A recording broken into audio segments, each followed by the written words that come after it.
Pakistan UNSC में मुखिया बन गया है। आप सोच रहे हैं यूएनएससी क्या होता है? United nation security council. कोई भी रोक नहीं पाया पाकिस्तान को वहां पर मुखिया बनने से। भारत के लिए एक बुरी खबर है। नमस्कार। अब आप देख रहे हैं कैसे पाकिस्तान की पहुंच देखिए, आप इनकी डिप्लोमेसी लेवल देखिए कि इतना सब कुछ करने के बाद, खुलेआम आतंकवाद को सहारा देने के बाद भी ग्लोबल एजेंसीज पाकिस्तान पे भरोसा करती हैं।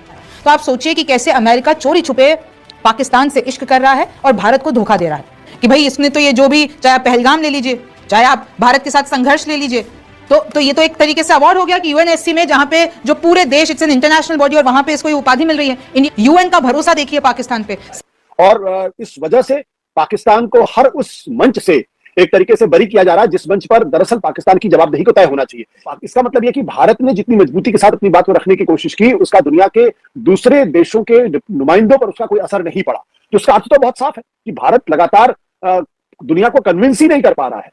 तो जब आप आईएमएफ को नहीं कन्विंस कर पाए, जब आप एडीबी बैंक को नहीं कन्विंस कर पाए, तो आप एफएटीएफ को कैसे कन्विंस करेंगे? इसलिए ये बहुत ही दुखद स्थिति है और भारत के लोगों को इस बारे में सोचना चाहिए। तो इनको धता बताया गया, किस जिम्मेदारी पर पाकिस्तान को इतना भाव दिया जा रहा है दुनिया? एक उदाहरण तो आप ये ले लीजिए कि जिस तरीके से गजा पे इजराइल लगातार हमले कर रहा है, वहां के, और बल्कि परसेप्शन ये जा रहा है कि भारत इजराइल के साथ ज्यादा खड़ा हुआ है और गजा, भारत को अकेलापन भारत हो जाएगा। कितना संकट का सामना करना पड़ सकता है, कितना नुकसान? मुझे लगता है कि ये भारत की विदेश नीति एक बड़े गहरे संकट की तरफ बढ़ती हुई लगातार दिखाई पड़ रही है। अगर आप ऑपरेशन सिंदूर के बाद जो सीजफायर हुआ है उसमें भी अगर आप देखें तो कम से कम पाकिस्तान के साथ 3 बड़े महत्वपूर्ण देश आज की तारीख में खड़े हुए हैं, लेकिन भारत के साथ रूस भी खुलकर सामने नहीं आया, चीन तो छोड़ ही दीजिए आप। तो वैसे में पूरी दुनिया में जब भारत अलग थलग पड़ता हुआ दिखाई पड़ रहा हो तो ये एक बहुत ही जिसे कहते हैं अविश्वसनीय सी बात है, क्योंकि आज की तारीख में ना अमेरिका आपके साथ है, चीन से आपकी दुश्मनी दुनिया को मालूम है, आपके पड़ोस में पाकिस्तान है, बांग्लादेश है, यहां तक कि श्रीलंका है। ये वो सारे देश हैं जो आपके साथ मजबूती के साथ खड़े नहीं हो रहे हैं और भारत अपनी विदेश नीति पर नए सिरे से सोचने की। पाकिस्तान यूएनएससी में मुखिया बन गया है। आप सोच रहे हैं यूएनएससी क्या होता है? United nation security council.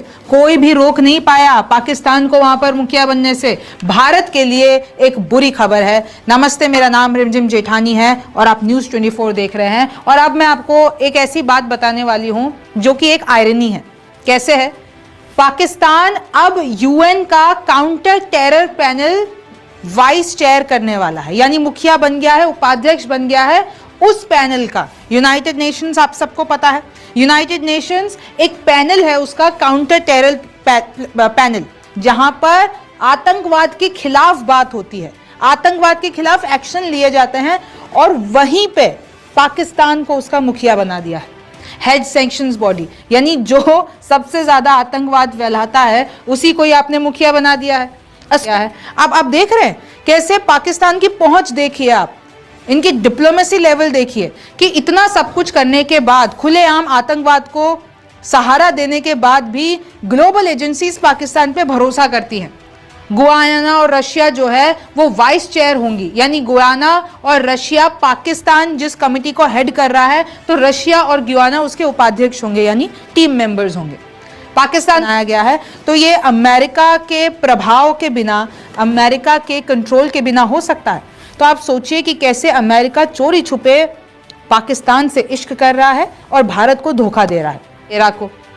अब आप देख लीजिए, पाकिस्तान तो एक नॉन परमानेंट मेंबर है यूएनएससी का, a non permanent member of a 15 nation UN security council. जो यूएन सिक्योरिटी, यूएनएससी की हम बात कर रहे हैं, उसमें ये नॉन परमानेंट मेंबर है और किस तरीके से देखिए इसको एक बड़ी उपाधि मिली है।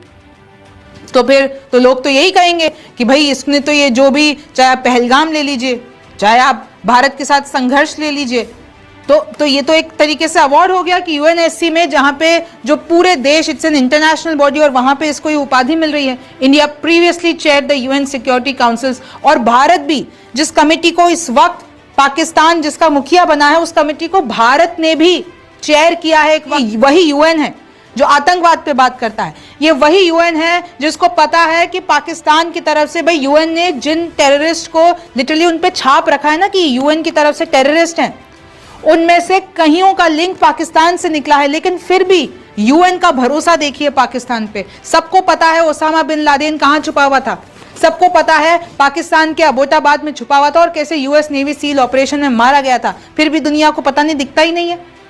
ये जो सिक्योरिटी काउंसिल है इसमें 5 परमानेंट मेंबर है, चाइना, फ्रांस, रशिया, यूके और यूएस। चलिए, चीन तो पाकिस्तान का दोस्त है, पर आप फ्रांस आ जाइए, रशिया आ जाइए, यूके आ जाइए, यूएस आ जाइए, किसी को भी आपत्ति नहीं हुई पाकिस्तान को आतंकवाद रोकने के लिए कमेटी का मुखिया बनाने के लिए, जबकि आतंकवाद की जड़ ही पाकिस्तान है।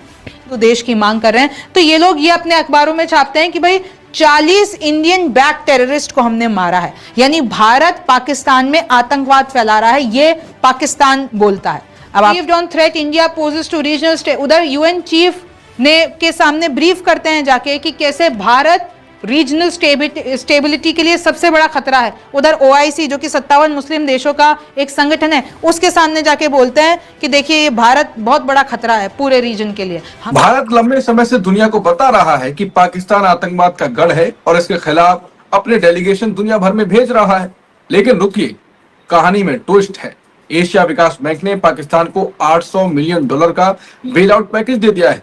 और आशुतोष सर, इस मुद्दे पर सर क्या जी अंकुर, देखिए अब तो ये बात पूरी हम्म। तरीके से साफ होती चली जा रही है कि विदेश नीति के मसले पे नरेंद्र मोदी की सरकार बुरी तरीके से असफल है और वो दुनिया को ये बताने में पूरी तरीके से नाकाम है कि पाकिस्तान आतंकवादियों को प्रश्रय देता है और इस वजह से पाकिस्तान को हर उस मंच से एक तरीके से बरी किया जा रहा है जिस मंच पर दरअसल पाकिस्तान की जवाबदेही को तय होना चाहिए।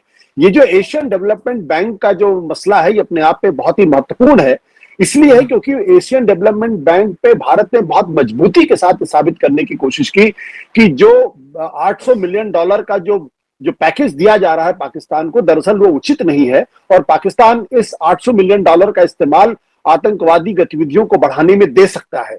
इसका मतलब यह कि भारत ने जितनी मजबूती के साथ अपनी बात को रखने की कोशिश की, उसका दुनिया के दूसरे देशों के नुमाइंदों पर उसका कोई असर नहीं पड़ा। इसीलिए उन्होंने भारत की एक तरीके से अनदेखी कर दी और पाकिस्तान को $800 मिलियन का किया। देखिए इसमें क्या होगा, तो कहने का लब्बो-लुबाब यह था कि भारत लगातार एडीबी बैंक को यह कन्विंस करने की कोशिश कर रहा था कि आप ये पैसा मत दीजिए, इसका पैसा आतंकवाद को बढ़ावा देने में होगा, इसका पैसा मिलिट्री में जाएगा जो दुरुपयोग होगा, इसका पैसा वहां की जो आवाम है उसकी आर्थिक उन्नति में नहीं लगेगा। कि उसका अर्थ तो बहुत साफ है कि भारत लगातार दुनिया को कन्विंस ही नहीं कर पा रहा है। तो ये भारत की विदेश नीति की बहुत बड़ी असफलता है और इस पर बैठ के सोचना चाहिए कि दुनिया क्यों आज की तारीख में नरेंद्र मोदी सरकार की जो दलीलें हैं उसको नहीं सुनने को तैयार है और उनकी दलीलों के बावजूद भी वो पाकिस्तान को बेल आउट पैकेज दे रहा, लोन दे रहा है। अब एक और चीज, जब आप आईएमएफ को नहीं कन्विंस कर पाए, जब आप एडीबी बैंक को नहीं कन्विंस कर पाए, तो आप एफएटीएफ को कैसे कन्विंस करेंगे? इसलिए ये बहुत ही दुखद स्थिति है और भारत के लोगों को इस बारे में सोचना चाहिए। बिल्कुल, भारत के लोगों को इस बारे में सोचना तो चाहिए। जो जैसा कि आपने कहा कि हमने काफी तर्क दिए कि पाकिस्तान की आर्थिक व्यवस्था, आर्थिक हालात कैसे हैं, संकट में है, ऐसा होगा वैसा होगा, लेकिन ये बात भी सच है। तो इनको धता बताया गया, किस जिम्मेदारी पर पाकिस्तान को इतना भाव दिया जा रहा है दुनिया में? नहीं, सवाल जिम्मेदारी का नहीं है। सवाल इस बात को लेकर यह कि भारत अपनी बातों को अंतर्राष्ट्रीय मंचों पर मजबूती से या तो रख नहीं रहा है या उसकी बातों को लोग तवज्जो नहीं दे रहे। दोनों स्थितियां हो सकती हैं। और एक चीज ये है कि जिस तरीके से मुझे लगता है कि भारत की जो विदेश नीति के जो रखवाले लोग हैं वो शायद उन्होंने पिछले दिनों में जो तमाम देश हैं और तमाम जो उनके रिप्रेजेंटेटिव्स हैं उनको नाराज ज्यादा किया है और कुछ ऐसी पॉलिसीज परसू की हैं जो लोगों के गले नहीं उतर रही। अब जैसे एक उदाहरण तो आप ये ले लीजिए कि जिस तरीके से गजा पे इजराइल लगातार हमले कर रहा है, वहां के निर्दोष लोगों को लगातार कत्लेआम कर रहा है, नरसंहार कर रहा है, जेनोसाइड कर रहा है, उस पर साउथ अफ्रीका लीड लेने की कोशिश करता है, वो इजराइल के खिलाफ बात करने की कोशिश करता है, फ्रांस उनसे उनके खिलाफ बात करने की कोशिश करता है, जर्मनी बात करने की कोशिश करता है। सब लोग एक तरीके से इजराइल की इस हरकत पर काफी नाराज है, लेकिन भारत इस पूरे मसले पर दो टूक स्टैंड नहीं रख रहा और बल्कि परसेप्शन ये जा रहा है कि भारत इजराइल के साथ ज्यादा खड़ा हुआ है और गजा के मसले पर वो सिर्फ एक लिप सर्विस कर रहा है। इसी तरीके से जब यूक्रेन की लड़ाई हुई उस वक्त भी जब पूरी दुनिया, पूरा जो यूरोपियन यूनियन है और अमेरिका वो यूक्रेन के साथ खड़े हुए थे कि उनको ये मानते थे कि रूस ने गलत किया है और रूस जिस तरीके की पॉलिसी कर रहा है, जिस तरीके से हमले कर रहा है, उससे एक संप्रभु देश की जो संप्रभुता है वो खतरे में पड़ रही है, वो जानबूझकर यूक्रेन पर को अपने कब्जे में लेना चाहता है। उस वक्त भी भारत ने रूस के साथ लगातार अपनी जो ऑयल थी, क्रूड ऑयल, वो लगातार उनसे लेता रहा।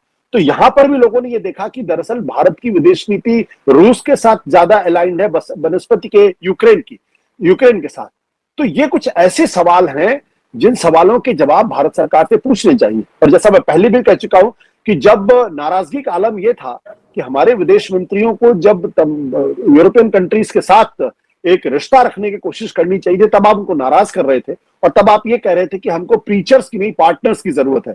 तो ये स्टेटमेंट अपने आप में ही काफी है बताने के लिए कि दरअसल भारत की जो विदेश नीति पिछले सालों में रही है या मोदी सरकार की जो विदेश नीति रही है, वो दोस्त बनाने की विदेश नीति कम है, दुश्मन खड़े करने की ज्यादा है।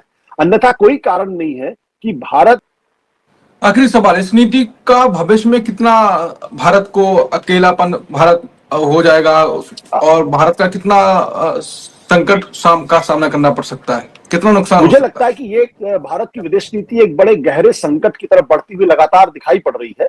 अगर आप ऑपरेशन सिंदूर के बाद जो सीज फायर हुआ है उसमें भी अगर आप देखें तो कम से कम पाकिस्तान के साथ 3 बड़े महत्वपूर्ण देश आज की तारीख में खड़े हुए हैं।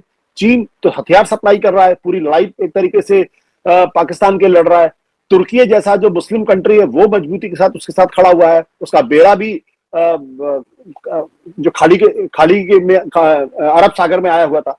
इसके साथ साथ अजरबैजान जैसा है, लेकिन भारत के साथ कौन खड़ा था? आप एक भी देश का नाम नहीं ले सकते जिसने भारत का पक्ष लिया हो। कोलंबिया जैसे देश ने भी कहा था कि जिन लोगों की मौत पाकिस्तान में हुई उनके साथ उनकी सहानुभूति। हालांकि ये बात अलग है कि बाद में उन्होंने अपने बयान को पीछे कर लिया, लेकिन भारत के साथ रूस भी खुलकर सामने नहीं आया, चीन तो कर छोड़ ही दीजिए आप। तो वैसे में पूरी दुनिया में जब भारत अलग थलग पड़ता हुआ दिखाई पड़ रहा हो तो ये एक बहुत ही जिसे कहते हैं अविश्वसनीय सी बात है। क्योंकि आज की तारीख में ना अमेरिका आपके साथ है, वो कह रहे हैं कि भाई भारत अमेरिका इस बात से नाराज है क्योंकि आप रूस के साथ आप हथियार ले रहे हैं, हमारे साथ हथियार नहीं ले रहे। चीन से आपकी दुश्मनी दुनिया को मालूम है। आपके पड़ोस में पाकिस्तान है, बांग्लादेश है, यहां तक कि श्रीलंका है। ये वो सारे देश हैं जो आपके साथ